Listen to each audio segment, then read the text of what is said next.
अब मेरे साथ मंत्र का उच्चारण करेंगे। मैं एक पवित्र आत्मा हूं, यानी मैं शरीर नहीं हूं। मैं एक शुद्ध आत्मा हूं। शुद्ध आत्मा केवल परमात्मा है। परमात्मा के सिवा मेरा कोई अस्तित्व नहीं है। मैं परमात्मा मैं हूं। मैं एक पवित्र आत्मा हूं, यानी मैं शरीर नहीं हूं। मैं एक शुद्ध आत्मा हूं। शुद्ध आत्मा केवल परमात्मा है। परमात्मा के सिवा मेरा कोई अस्तित्व नहीं है। मैं परमात्मा मैं हूं। मैं एक पवित्र आत्मा हूं, यानी मैं शरीर नहीं हूं। मैं एक शुद्ध आत्मा हूं। शुद्ध आत्मा केवल परमात्मा है। परमात्मा के सिवा मेरा कोई अस्तित्व नहीं है। मैं परमात्मा मैं हूं।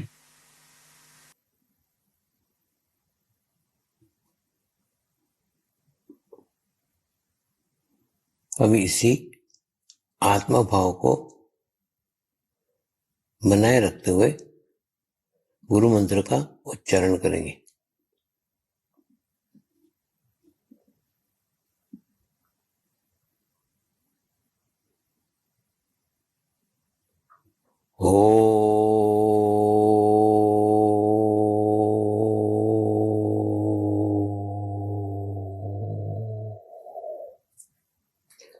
श्री शिव कृपानंद स्वामी नमो नमः।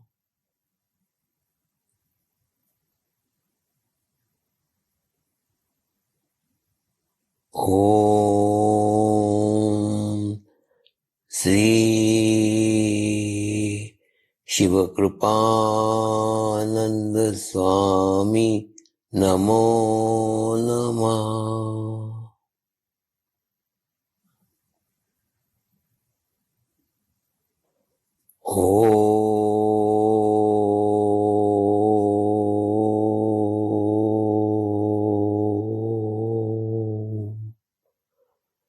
श्री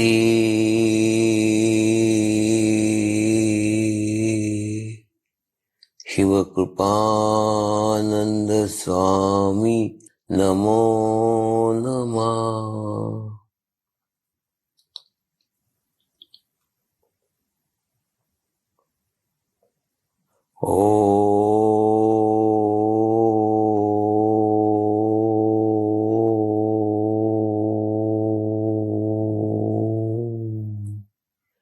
श्री शिव कृपानंद स्वामी नमो नमः।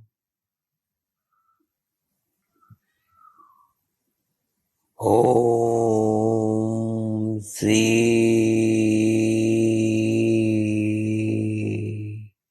शिव कृपानंद स्वामी नमो नमः।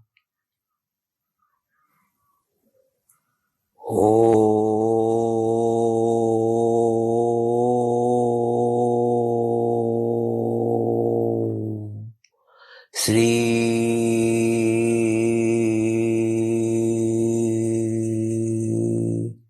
शिव कृपानंद स्वामी नमो नमः।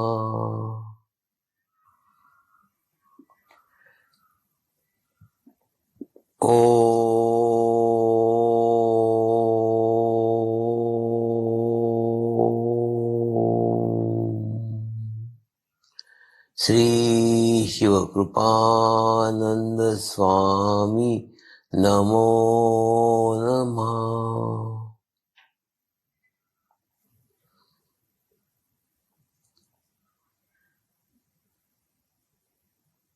ओम श्री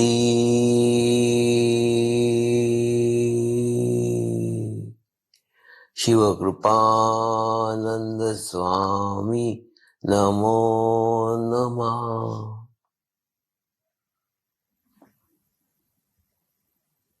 ओम श्री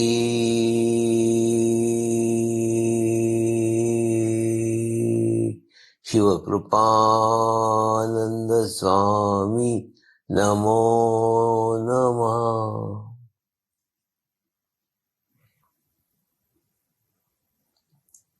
अब आप अपना चित्त सहस्त्रार पे रख के थोड़ी देर के लिए ध्यान में जाएंगे।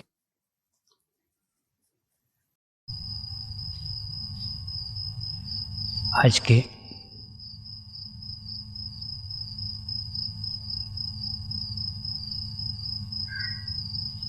कार्यक्रम की शुरुआत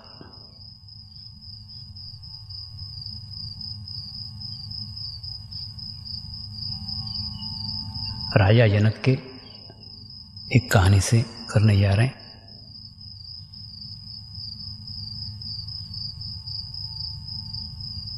ये राजा जनक की कहानी पुरानी होते हुए भी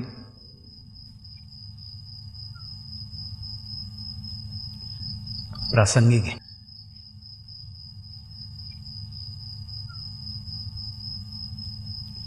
आज के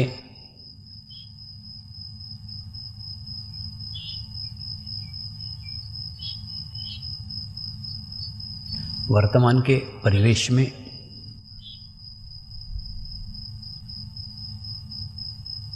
वर्तमान के स्थिति में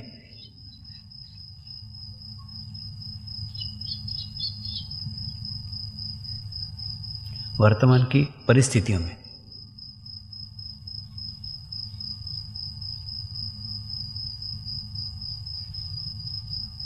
इस समाज में रहकर ईश्वर प्राप्ति कैसे की जाए,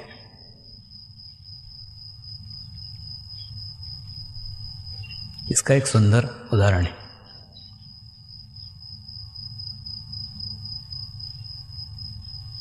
क्योंकि ना तो हम समाज को त्याग कर, समाज को छोड़कर हिमालय की शरण में गए हैं,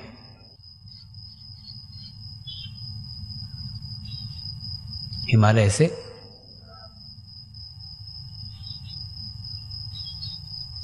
मेरा आशय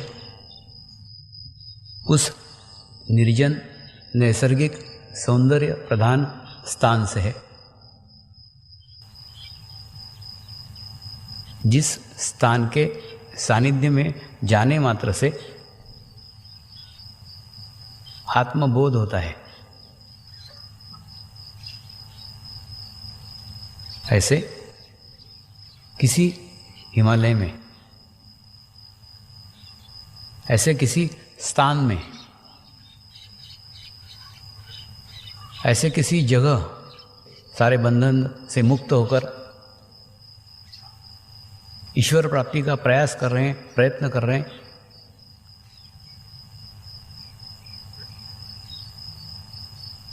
ऐसा भी नहीं है। और दूसरी ओर हम नास्तिक भी नहीं हैं। यानी ईश्वर में भी आस्था है, ईश्वर को पाना भी चाहते हैं, लेकिन समाज को छोड़ना नहीं चाहते, बंधनों से मुक्त होना नहीं चाहते, या नहीं हो सकते।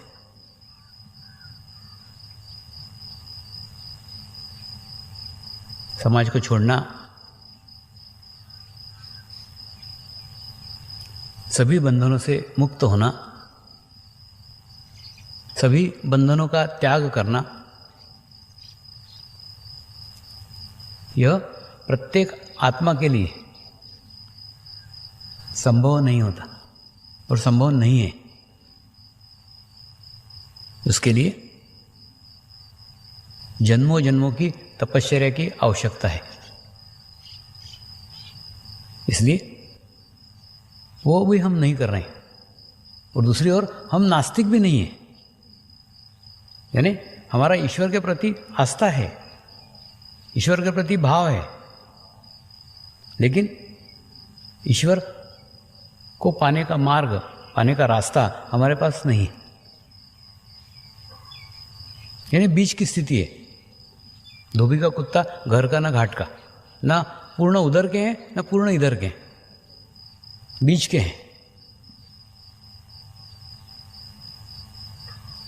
तो आज उस बीच के स्थिति में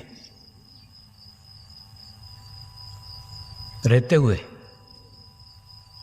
पहले अवलोकन करने का है, क्या वास्तव में हम ईश्वर प्राप्ति चाहते हैं? कुछ नहीं, अपने आप को ही प्रश्न पूछो, क्या मैं ईश्वर प्राप्ति चाहती हूं? क्या मैं ईश्वर प्राप्ति चाहता हूं? अपने आप को प्रश्न करो। और अगर वास्तव में चाहते हैं तो बीच में कहीं भी आकांक्षा, इच्छा नहीं होगी, क्योंकि पूर्ण तृप्त हुए बिना कभी भी ईश्वर प्राप्ति नहीं हो सकती। कई बार आत्मा शरीर धारण करने के बाद अपने आप को शरीर समझने लग जाती है, और शरीर समझने के बाद शरीर के आने वाली समस्याएं, शरीर के आने वाले प्रॉब्लम, शरीर के होने वाले रोग, शरीर के रिश्तेदार, ये सब उसे अपने से लगने लग जाते हैं, और इन्हीं सब बंधनों से वो लिप्त रहती है। और ऐसे ही बंधनों से लिप्त रहते हुए जब किसी विशिष्ट समस्या के तहत ग्रसित हो जाती है, और ग्रसित होने के बाद में फिर ईश्वर को चाहती है, ईश्वर को पुकारती है, यानी छप्पर लगे फटने तो प्रसाद लगे बटने। यानी जीवन में जब जब समस्या आती है, जब जब प्रॉब्लम आते हैं, परमपिता परमेश्वर याद आते हैं। क्यों याद आते हैं? क्योंकि खुद को कुछ करने के लिए बाकी नहीं रहा रहता है, करने के सारे प्रयत्न कर चुके रहते हैं, और प्रयत्न करने के बावजूद भी असफलता ही हाथ आती है। और अगर ऐसी स्थिति है और हम ईश्वर को पुकार रहे हैं, ईश्वर को चाह रहे हैं, तो केवल परिस्थिति वश होगा। हमारे आसपास कुछ परिस्थितियां ऐसी निर्मित हो गई है, कुछ समस्याएं ऐसी निर्मित हो गई है, जिन समस्याओं के कारण हम परमात्मा को चाह रहे हैं, परमात्मा को पुकार रहे हैं, लेकिन एक स्थिति आत्मिक स्थिति भी है। उस आत्मिक स्थिति में जाकर कोई समस्या नहीं है, कोई प्रॉब्लम नहीं है, कोई रोग नहीं है, कोई दिक्कत नहीं है, कोई परिस्थितियां नहीं है जिसके कारण परमेश्वर को पुकारा जाए। उसके बावजूद भी ईश्वर प्राप्ति चाहते हैं, ईश्वर अनुभूति चाहते हैं। ऐसा अगर आप चाहते हैं तो समझ लीजिए, वास्तव में शुद्ध स्तर के ऊपर आप ईश्वर प्राप्ति चाह रहे हैं। समाज में रहते हुए, परिवार में रहते हुए, सभी परिस्थितियों में रहते हुए, सभी ऐश्वर्य और सुखों के बीच में रहते हुए भी परमात्मा को पाया जा सकता है, परमात्मा तक पहुंचा जा सकता है। इसी का उदाहरण राजा जनक की यह कहानी है। राजा जनक को ब्रह्मर्षि कहा जाता था, ब्रह्म ज्ञानी कहा जाता था, कि उन्हें ब्रह्म का ज्ञान है, ब्रह्म की अनुभूति है। एक बार ये बात जब नारद मुनि तक पहुंची तो नारद मुनि ने उन्हें मिलना चाहा, उन्हें जानना चाहा, उनसे ज्ञान की प्राप्ति करने की इच्छा से नारद मुनि राजा जनक के पास पहुँचे। और जब उन्होंने राजा जनक को देखा तो बड़े विचलित हो गए। राजा जनक सिंहासन के ऊपर आरूढ़ थे, सिंहासन के ऊपर बैठे हुए थे। सामने नर्तकियां नाच रही थी, नृत्यांगनाएं अपना नृत्य प्रस्तुत कर रही थी। पास में वाद्य वृंद बज रहे थे। ऐसा जब दृश्य नारद मुनि ने देखा तो विचलित हो गए। ये व्यक्ति जो भोग विलास में लिप्त है, नृत्यांगना जिसके सामने नाच रही है, जो सोने के सिंहासन पे बैठा हुआ है, वाद्य वृंद बज रहा है, और ऐसे व्यक्ति को ब्रह्म ज्ञानी कहते हैं। ये ब्रह्म ज्ञानी कैसे हो सकता है? ये तो सुख और विलासिकता से भरा पड़ा हुआ है, ये इसी से पार नहीं है, तो ये ब्रह्म ज्ञानी कैसे हो सकता है? राज दरबार समाप्त हुआ तो नारद मुनि ने राजा जनक से प्रश्न पूछा कि आपको ब्रह्म ज्ञानी कहते हैं, यानी आपको ब्रह्म का ज्ञान है, ब्रह्म की अनुभूति है। और जब मैंने आपके दर्शन किए तो मैं विचलित हो गया। आप सिंहासन पे आरूढ़ थे, आपके सामने नृत्यांगनाएं नृत्य कर रही थी, वाद्य वृंद बज रहे थे, आप भोग विलास में लिप्त थे, तो आप ब्रह्मज्ञानी कैसे हो सकते हैं? क्या आप मुझे इस ब्रह्म ज्ञान का रहस्य बताने की कृपा करेंगे कि आपको फिर भी ब्रह्मज्ञानी क्यों कहते हैं? राजा जनक ने उसे उत्तर दिया, हाँ अवश्य बताएंगे, लेकिन मेरी एक शर्त है। वो शर्त ये है कि मैं तुमको एक कटोरी भर करके दूध दे रहा हूँ। ये दूध लेकर आप दिन भर घूमो, और घूमने के बाद में अगर इस कटोरी का दूध छलक गया तो मैं आपको ये रहस्य कभी नहीं बताऊंगा। और ये दूध अगर नहीं छलका, ऐसा का ऐसा ही दूध लेकर आप वापस आ गए, तो मैं आपको ब्रह्म ज्ञान का रहस्य बताऊंगा। नारद मुनि बड़े खुशी से, बड़ी प्रसन्नता से तैयार हो गए। उन्होंने कहा ठीक है। दिन भर वो कटोरी भरी दूध की लेकर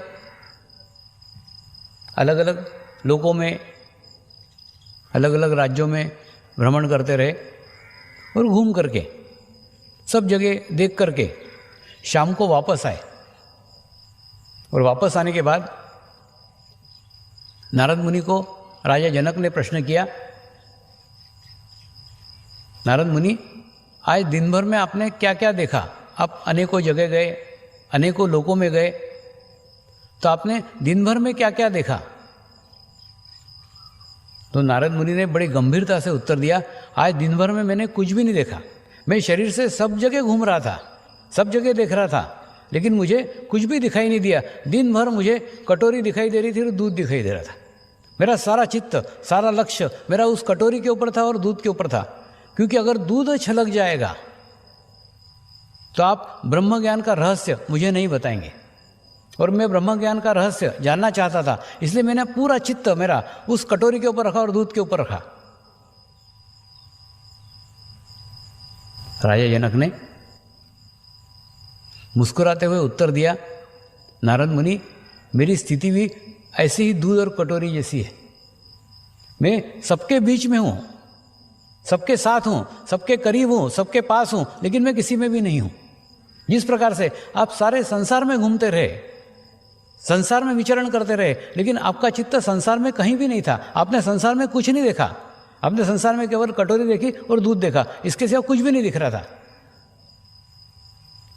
ठीक इसी प्रकार से मैं राज्य कारभार चलाता हूँ, शासन करता हूँ, राजमहल में रहता हूँ, सिंहासन पर बैठता हूँ, नृत्यांगनाओं के नृत्य देखता हूँ, वाद्य वृंदो सुनता हूँ। ना तो मैं सिंहासन में हूँ, ना वाद्य वृंदों में हूँ, ना नृत्यांगना में हूँ, मैं कहीं भी नहीं हूँ।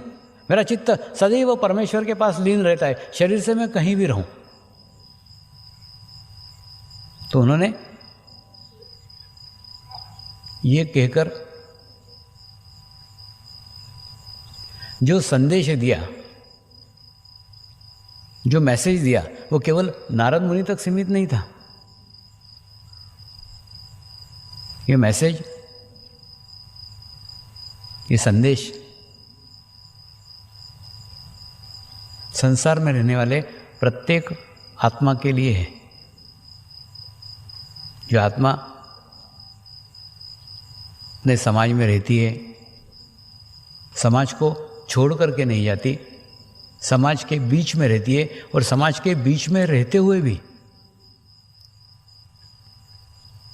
कैसे ब्रह्म ज्ञान प्राप्त किया जा सकता है, ब्रह्म की अनुभूति की जा सकती है।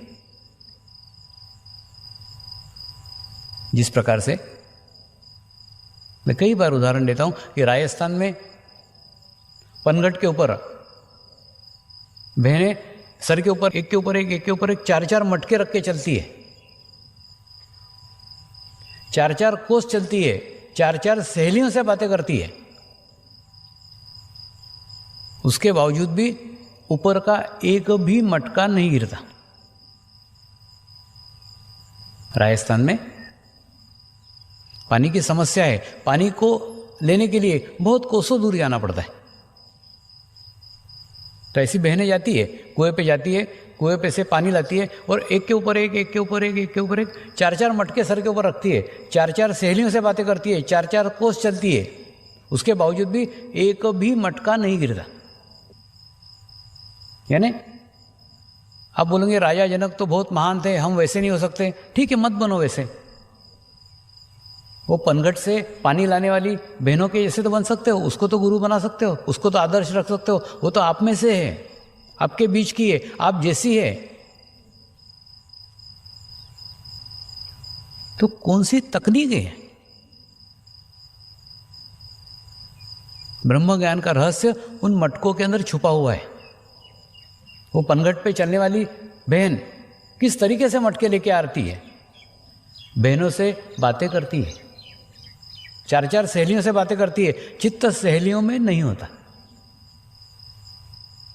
4-4 कोस चलती है, चित्त स्थान पे भी नहीं होता, चित्त चलने में भी नहीं होता।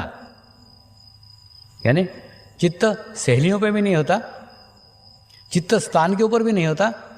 और फिर चित्त कहाँ रहता है? अपने सर के ऊपर रखे हुए हंडों के ऊपर रहता है। पूर्ण एकाग्रता उन हंडों के ऊपर रहती है। इसीलिए ऊपर का एक भी हंडा नहीं छलकता, ऊपर का एक भी हंडा नहीं गिरता। तो यही तकनीक, यही पद्धति अगर आप आपके जीवन में रखेंगे तो जिस प्रकार से वो बहन मटके कुएं से लेके अपने घर तक सुरक्षित रूप से लेके जाती है, ठीक वैसे ही ये मोक्ष के घड़े तक आप भी पहुंच सकते हैं। साधना चाहिए, अभ्यास चाहिए, प्रैक्टिस चाहिए। जब तक साधना नहीं करते, जब तक उसका अभ्यास नहीं करते, नियमित अभ्यास नहीं करते, तब तक यह संभव नहीं है। कई बार आपको वैष्णो देवी जाने की इच्छा होती है, तो आपके पड़ोस में आपका पड़ोसी वैष्णो देवी की माला फेरते रहता है, रोज वैष्णो देवी का जाप करते रहता है। तो आप उससे पूछने नहीं जाते वैष्णो देवी जाने का मार्ग कैसा है, वैष्णो देवी जाने का रास्ता कौन सा है, वैष्णो देवी जाने को कौन सी ट्रेन जाती है, कौन से रूट से जाया जाता है, कौन सी बस जाती है, आप उसके पास क्यों नहीं जाते? आप उसके पास इसलिए नहीं जाते क्योंकि वैष्णो देवी के मंदिर तक पहुंचने का मार्ग उसे पता नहीं। वैष्णो देवी जाने का रास्ता उसे पता नहीं है। फिर आप आपके उस मित्र के पास जाते जो वैष्णो देवी की माला नहीं फेरता, वैष्णो देवी का जाप नहीं करता, लेकिन वो वैष्णो देवी जाके आ चुका है, वो वैष्णो देवी के मंदिर तक पहुंच चुका है।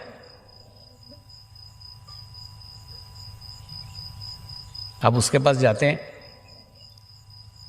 उसके पास से ट्रेन का रूट लेते हैं, बस का रूट लेते हैं, कहाँ रुकना चाहिए, कौन से स्थान पर रुकना चाहिए, कौन से स्थान अच्छे हैं, किस जगह विश्राम किया जा सकता है, किस जगह से प्रारंभ यात्रा की जा सकती है, सारा मार्गदर्शन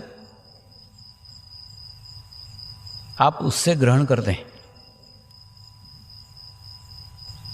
आप उसके पास इसलिए जाते हैं क्योंकि वास्तव में वो वैष्णो देवी जाकर के आ चुका है। यानी वैष्णो देवी तक अगर पहुंचने का है वास्तव में, तो आपको वास्तव में वो गाइड चाहिए, वो मार्गदर्शक चाहिए जो वैष्णो देवी तक पहुंच करके वापस आए। वही गाइड, वही मार्गदर्शक आपको वैष्णो देवी के मंदिर का रास्ता बराबर बता सकता है। लेकिन जो वैष्णो देवी का जाप करता है, जो वैष्णो देवी कभी नहीं गया है, वो रास्ता नहीं बता सकता, मार्ग नहीं बता सकता, आपको प्रेरित कर सकता है, प्रेरणा दे सकता है वैष्णो देवी जाने के लिए। लेकिन वैष्णो देवी पहुंचा नहीं सकता क्योंकि उसको उसका ज्ञान नहीं है, उसको उसकी जानकारी नहीं है, उसको उसका पता नहीं है, रास्ता मालूम नहीं, कुछ नहीं। ठीक इसी प्रकार से पोथी पुराण कर्म कांड पूजा पाठ जाप ये सब आपको प्रोत्साहित कर सकते हैं, आपके अंदर इच्छा जागृत कर सकते हैं, ईश्वर प्राप्ति की इच्छा जागृत कर सकते हैं, ईश्वर को पाने की इच्छा जागृत कर सकते हैं, ईश्वर की ओर चलने के लिए प्रोत्साहित कर सकते हैं।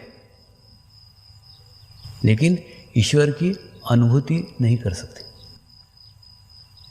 अनुभूति इसलिए नहीं कर सकते क्योंकि ये सब साधन है। ईश्वर की अनुभूति वही माध्यम करा सकता है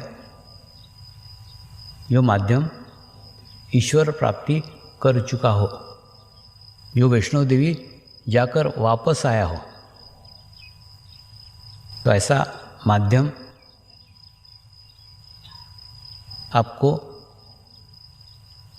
जन्मों जन्मों से नहीं मिला था, और जन्मों जन्मों से आपने सदैव इच्छा रखी थी कि एक बार उस अनुभूति के उच्च कैलाश पर्वत पर पहुंचना चाहिए। उन्हीं इच्छाओं के कारण आपने अलग अलग स्थानों पर, अलग अलग जगह, अलग अलग पुस्तकों में, अलग अलग कर्म कांडों में परमात्मा को खोजने का प्रयास किया, परमात्मा को खोजने की कोशिश की। ये सारी कोशिशें, ये सारे प्रयत्न आपके बेकार नहीं गए। प्रत्येक किया गया प्रयत्न, प्रत्येक किया गया प्रयास, चाहे वो कर्मकांड हो, पूजा पाठ हो, जाप हो, पोथी पुराण हो, ये सभी धीरे धीरे धीरे धीरे धीरे धीरे आपके भीतर एक प्रक्रिया घटित कर रहे थे। उन्हीं प्रक्रियाओं के कारण आत्मा को शुद्ध और शुद्ध और शुद्ध स्वरूप प्राप्त हुआ, और इसीलिए आपकी उन शुद्ध इच्छाओं को देखते हुए गुरु शक्तियों ने आपकी शुद्ध इच्छाओं को पूर्ण करने की इच्छा से अपनी शक्तियों से एक ऐसे माध्यम का निर्माण किया जो माध्यम गुरु शक्तियों को आप तक पहुंचा सके। इस माध्यम की आवश्यकता इसलिए महसूस हुई कि जो गुरु शक्तियाँ इतने सूक्ष्म में, इतनी ऊंचाई तक पहुंच चुके हैं,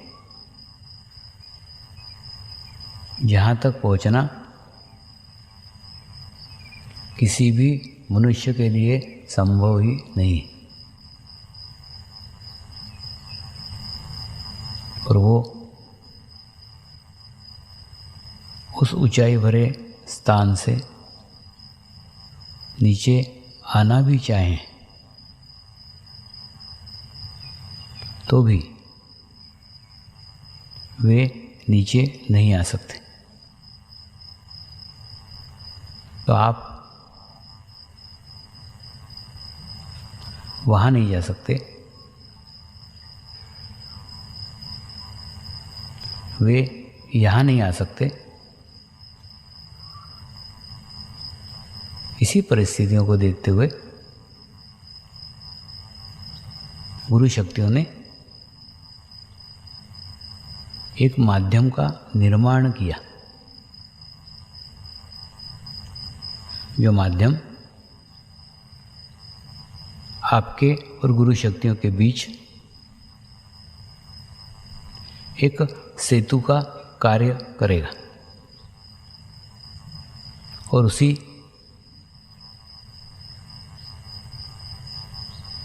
माध्यम से गुरु शक्तियों ने जो ईश्वरीय अनुभूति हिमालय में प्राप्त की थी, वही ईश्वरीय अनुभूति उस माध्यम के माध्यम से आपको प्रदान की है। लेकिन उस माध्यम ने आपके आत्मा तक वो अनुभूति पहुंचाई है। ब्रह्म ज्ञान एक अनुभूति है, वो अनुभूति उस माध्यम से आप तक पहुंची है। लेकिन इस प्रक्रिया में कोई भी शारीरिक गतिविधियां नहीं हुई, कोई भी शारीरिक क्रियाएं नहीं हुई। उस माध्यम ने आपके शरीर को आके झंझोड़ा नहीं, आपके शरीर को हिलाया नहीं, आपके शरीर को थपड़े मार करके जगाया नहीं। तो उस माध्यम ने क्या किया? कुछ नहीं किया। स्वयं को जो गुरु कृपा में ईश्वरीय अनुभूति प्राप्त हुई थी, वो अनुभूति आपके आत्मा तक पहुंचाई, क्योंकि उस ईश्वरीय अनुभूति को पाने का अधिकार आपके आत्मा को ही था। वो आत्मा तक पहुंची, वही आत्मा सालों से भटक रही थी, सालों से इच्छा कर रही थी, और उसी शुद्ध इच्छा को देखते हुए वो अनुभूति उस आत्मा तक पहुंचाई है। तो इस अनुभूति को देने वाला साक्षात परमात्मा है, जिस परमात्मा ने वो अनुभूति आप तक पहुंचाई है। परमात्मा की अनुभूति परमात्मा ही कर सकता है। मेरे गुरु परमात्मा ही है, वो आत्मा तक वो अनुभूति को पहुंचा रहे हैं। तो आपको भी उस अनुभूति को वृद्धिगत करने के लिए, उस अनुभूति को बढ़ाने के लिए आत्मा बनना होगा। शांति पाठ करेंगे। ओम द्योः शांति अंतरिक्षगम शांति पृथ्वी शांति रापः शांतिरौषधयः